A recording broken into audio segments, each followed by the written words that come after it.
को ऑफ़िस बता रहा हूँ अच्छे-अच्छे दुबई से यूरोप जाने के लिए, और इसके साथ-साथ मैं आप लोगों को डॉक्यूमेंट्स की पूरी लिस्ट बताऊँगा माल्टा एंड पोलैंड के लिए कौन-कौन से डॉक्यूमेंट लगते हैं। So hello guys, this is Imran Qureshi, welcome back to my channel. तो आज हम लोग बात करने वाले हैं दुबई से माल्टा या पोलैंड या किसी भी यूरोपियन कंट्री में जाने के लिए। अगर आप लोग खुद से अप्लाई करते हैं यूरोपास सीवी बना के और कवर लेटर बना के, तब भी आपका अगर काम नहीं हो रहा है तो आप लोगों को कुछ कंसल्टेंसीज़ के थ्रू जाना होगा। तो मैं आज दुबई की 2 ऐसी कंसल्टेंसीज़ बताने वाला हूँ जो बहुत ही ज़्यादा जेन्युइन है।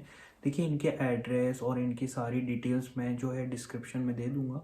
तो सबसे पहले बात कर लेते हैं फर्स्ट नंबर के ऑफ़िस की, जिसका नाम है जॉब साइडर। तो जॉब साइडर, जैसे कि आप लोग देख सकते हैं यहाँ पे स्क्रीन पे मैं दिखा दे रहा हूँ। ये इनका एड्रेस है। इनका ऑफिस भी पोलैंड में भी है और इनका दुबई में भी ऑफिस है। बहुत ही ट्रस्टेबल कंसल्टेंसी है। यहाँ पे आप लोग इसकी पिक्स देख सकते हैं, मैं वन बाय वन दिखा देता हूँ।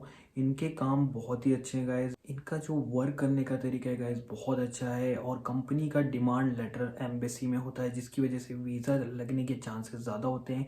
वीज़ा का जो रेशो होता है स्टैंपिंग का, वो ज़्यादा होता है। इनकी वेबसाइट भी है, आप लोग वेबसाइट में जाके वहाँ पर उनका व्हाट्सअप नंबर या फिर उनके सारे कॉन्टैक्ट डिटेल्स दी गई है, ईमेल एड्रेस है, जिससे आप लोग कॉन्टैक्ट कर सकते हैं। सेकंड नंबर का गाइस जो ऑफिस है वो है PWG। तो ये भी बहुत ही बेहतरीन ऑफिस है, चाहे तो आप इनसे कांटेक्ट कर सकते हैं। इनकी भी ये वेबसाइट है PWG की, देख सकते हैं यहाँ पे स्क्रीन पे मैं दिखा दे रहा हूँ। इनकी डिटेल्स वगैरह मैं सारा डिस्क्रिप्शन में दे दूंगा। इनकी पिक्स देख लीजिए, जो ये वीज़ा लगाते हैं उनके कैंडिडेट के साथ और क्लाइंट के साथ जो वीज़ा की जो पिक्स हैं वो यहाँ पे मैं स्क्रीन पे शो कर रहा हूँ। बहुत अच्छे ट्रस्टेबल कंसल्टेंसीज हैं ये सब। मेन चीज़ ये है कि कंपनी के डिमांड लेटर जो है एम्बेसी में होते हैं, जिसकी वजह से वीज़ा लगने के चांसेस बहुत ज़्यादा होते हैं। सबसे इम्पॉर्टेंट चीज़ है इनका ये एड्रेस है, ये भी आप लोग देख सकते हैं, और मैं पूरी पिक्स यहाँ पे दिखा देता हूँ। इनका जो ऑफिस है वो भी आप लोगों के साथ पिक्स शेयर कर रहा हूँ। तो जैसे कि गाइज मान लीजिए कि आप लेबर हैं या आप किसी रेस्टोरेंट में वर्क करते हैं या फिर आप कहीं और मतलब ड्राइविंग की जॉब करते हैं या फिर कुछ भी आप करते हैं, तो सपोज दैट कि अगर आप इन कंसल्टेंसीज में या ऑफिस में जाएंगे तो वो इसी से रिलेटेड आप लोगों के लिए वर्क परमिट माल्टा या पोलैंड का बुलवाएंगे। क्योंकि क्या होता है कि जो आपके प्रीवियस वीज़ा होते हैं, जो करंट आप लोगों का जो जॉब प्रोफाइल होता है, वो बहुत ही ज़्यादा इम्पोर्टेंट होता है। क्योंकि मान लीजिए कि अगर कोई ड्राइवर है और अगर ये कंसल्टेंसीज या ऑफिस उसके लिए किसी लेबर जॉब का वर्क परमिट निकाल देती है, तो जो एम्बेसी होती है वो आपके पासपोर्ट पे ये चेक कर लेती है कि आपका तो दुबई में या फिर किसी और कंट्री में पहले ये ड्राइविंग की जॉब का वीज़ा लग चुका है। तो वो ये समझ जाते हैं कि आपकी प्रोफाइल जो है वो डिफरेंट हो रही है, जिसकी वजह से वीज़ा रिजेक्ट होने के ज़्यादा चांसेस होते हैं। तो इसीलिए कंसल्टेंसीज या ऑफिस क्या करता है, आपकी जो जॉब प्रोफाइल होती है उसी जॉब प्रोफाइल में आपके लिए वर्क परमिट निकालती है, और ये बहुत ही बेटर होता है। इस पे आप लोग हमेशा ध्यान दें, क्योंकि भले आप किसी भी ऑफिस से जाएं या खुद से अप्लाई करें, आपको अपनी जॉब प्रोफाइल को बहुत ही ज़्यादा इंपॉर्टेंस देनी है। क्योंकि अगर आपने जॉब प्रोफाइल को डिफरेंट किया और आपके प्रीवियस वीज़ा को एम्बेसी ने चेक किया, तो क्या होता है कि आपके वीज़ा के रिजेक्ट होने के सबसे ज़्यादा चांसेस है। अगर मान लीजिए कि आप अगर एक सेफ़ हैं, एक कुक हैं, और अगर आप लोग पोलैंड या माल्टा एज अ सेफ़ या एज अ कुक ही जा रहे हैं, तो समझ लीजिए आप लोगों का वीज़ा 100% लगना है। तो चलिए बात करते हैं डॉक्यूमेंट्स की। अगर आप दुबई में हैं तो आप लोगों को कौन कौन से डॉक्यूमेंट लगने वाले हैं। सबसे पहले बात करते हैं माल्टा के लिए। तो सबसे पहले लगेगा वर्क परमिट, जो कि माल्टा से आप लोगों को वर्क परमिट मिलता है एम्प्लॉयर के द्वारा। सबसे पहला डॉक्यूमेंट यही होता है। इसके बाद आता है एकोमोडेशन लेटर, जो कि आप लोगों को वर्क परमिट के साथ ही आता है। इसके बाद माल्टीज का आईडी कार्ड गाइज, उसकी जो कॉपी आती है वो बहुत ही ज़्यादा इंपॉर्टेंट है, वो भी वर्क परमिट के साथ ही आ जाती है। इसके बाद वीज़ा फॉर्म VFS से, जो कि आप लोगों को डाउनलोड करना है एंड प्रिंट करना है। वो तो आप लोगों का सब VFS वाला या फिर कोई एजेंट कर देगा। अगर कंसल्टेंसी से आप अप्लाई कर रहे हैं तो वो लोग खुद ही सारी चीज़ें कर देंगे। इसके बाद फ़ोटोज़ आती हैं 3.5x4.5, जिसमें 70% फेस जो बैकग्राउंड होता है वाइट होता है। इसके बाद ओरिजिनल पासपोर्ट जो आप लोगों का, तो दुबई में अगर आप लोग हैं, किसी के पास जॉब कर रहे हैं, पासपोर्ट आपके ऑन हैंड होना चाहिए गाइस। इसके बाद फ्लाइट टिकट गाइस, जिसमें कि PNR चेक होता है, कंफर्म फ्लाइट होना चाहिए, क्योंकि एम्बेसी PNR को चेक करती है। इसके बाद गाइस ट्रैवल इंश्योरेंस, जिसमें कि 30,000 यूरो कवर होना चाहिए इंश्योरेंस आपका, और ये दुबई की कंपनीज से होना चाहिए ट्रैवल इंश्योरेंस। वहाँ पे जो अप्रूव्ड कंपनीज हैं ट्रैवल इंश्योरेंस की, जो कि माल्टा एम्बेसी अप्रूव की हुई है, उनसे आप लोगों को ट्रैवल इंश्योरेंस कराना है। ऐसा नहीं करना है कि आपका कोई फ्रेंड या फिर रिलेटिव आप इंडिया में है और उसने आपका ट्रैवल इंश्योरेंस यहाँ की इंडियन कंपनी से या कहीं और से बना के भेज दिया।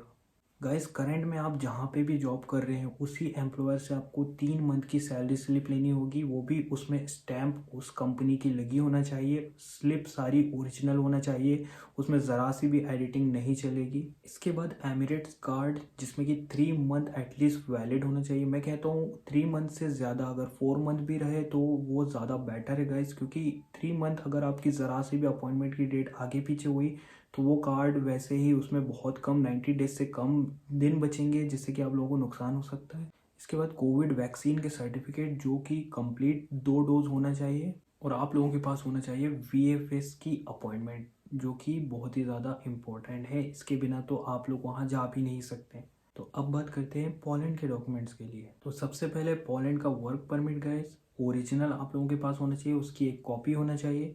और सेकंड नंबर पे वहाँ से जो भी गारंटी लेटर, एकोमोडेशन लेटर आता है और वहाँ से जो भी सारे पेपर आते हैं वो सब कुछ। उसके बाद आप लोगों को दुबई से ट्रैवल इंश्योरेंस लेना होगा जिसमें 30,000 कवर होना चाहिए। ट्रैवल इंश्योरेंस वहाँ की कंपनी से ही होना चाहिए, किसी और कंट्री की कंपनी से नहीं चलेगा, जो कि आप एम्बेसी की वेबसाइट में देख सकते हैं कौन कौन सी कंपनीज को पोलैंड एम्बेसी ने अप्रूव किया है। इसके बाद आप लोगों का ओरिजिनल पासपोर्ट एंड फोटोज, इसके बाद VFS का फॉर्म गाइस पूरा फिलअप करके, इसके बाद VFS की अपॉइंटमेंट, एमिरेट्स का कार्ड होना चाहिए आप लोगों के पास जो कि 3 मंथ एटलीस्ट वैलिड हो। मैं कहता हूँ 4 मंथ वैलिड हो गाइस।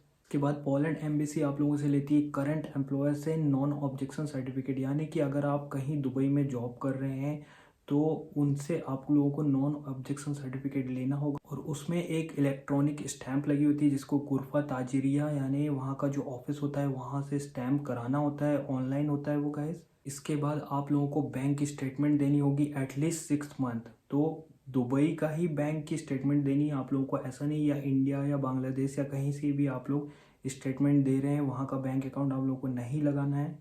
आप लोगों की जो करंट में आप लोगों की जॉब है दुबई में, उसका जॉब कॉन्ट्रैक्ट की कॉपी भी आप लोगों को ली जा सकती है। ये एम्बेसी के ऊपर डिपेंड है कि अगर वो लोग आप लोगों से मांगते हैं तो वो भी आपको देना होगा। इसके बाद फ्लाइट टिकट गाइस जिसमें कि PNR चेक होता है, कंफर्म फ्लाइट होना चाहिए। तो पोलैंड के लिए सपोर्टिंग डॉक्यूमेंट्स आप लोग क्या क्या लगा सकते हैं? आप लोग सैलरी स्लिप लगा सकते हैं 6 मंथ की।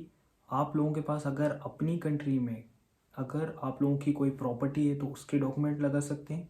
अगर आप मैरिड हैं तो अपना मैरिज सर्टिफिकेट लगाएं जिससे कि आप रिजेक्शन से बच सकते हैं। ये मैंने बताया सपोर्टिंग डॉक्यूमेंट्स, ये अगर आप लोग एक्स्ट्रा दे सकते हैं तो ये बहुत ही ज़्यादा बेनिफिशियल है कि इससे आप लोगों को वीज़ा मिलने के चांसेस ज़्यादा होंगे, क्योंकि पॉइंट नंबर 9 पे जो सबसे ज़्यादा रिजेक्शन आता है वो इससे हट जाएगा गाइज, वो शायद आप लोगों को ना लगे। और बाकी सब तो गाइज एम्बेसी के ऊपर डिपेंड है। ये तो आप लोगों को पता है कि आजकल वीज़ा का रेशो कैसा चल रहा है, 50-50 ही चल रहा है।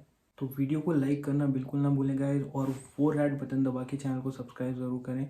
और कोई भी प्रॉब्लम आती है तो मुझे यहाँ पे कमेंट करें या मेरे इंस्टा पे या एफबी पे आप लोग कांटेक्ट करें। सबसे ज़्यादा आप इंस्टा पे कांटेक्ट कर सकते हैं, मैं नंबर भी यहाँ पे व्हाट्सअप का दे रहा हूँ, और आप लोग मुझसे कोई भी बात कर सकते हैं। तो ध्यान रखें, और छोटी मोटी इंक्वायरी अगर आप लोग करना चाहें तो वो यहाँ पे आप लोग कमेंट कर दें, मैं उसका रिप्लाई कर दूँगा। तो मिलते हैं नेक्स्ट वीडियो में, तब तक के लिए बाय बाय।